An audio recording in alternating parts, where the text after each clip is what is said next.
सादिया,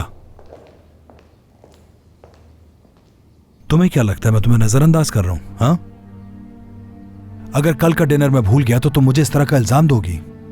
तुम्हारे इस रवैये की वजह से अम्मी घर छोड़कर चली गई थी, ये तो जानती हो ना तुम। अगर मैं चाहता तो तुम्हें फारूक के घर ले जाता, मैं तुम्हें वो सब करने पर मजबूर करता जो तुम करना ही नहीं चाहती। चाहे मेरा दिल हो या ना हो, लेकिन मैंने तुम्हारी फैमिली के लिए बहुत कुछ किया है, वो भी बगैर कंप्लेन किए। लेकिन वो तुम्हें नजर नहीं आता। तुम्हें जरा भी एहसास नहीं है कि मैंने इस घर के लिए कितनी कुर्बानियां दी हैं, और उसी वजह से तुम यहाँ खड़े इतनी आसानी से इल्जाम दे रहे हो मुझे। सादिया, क्या तुम मुझे बता सकती हो वो कुर्बानियां क्या हैं?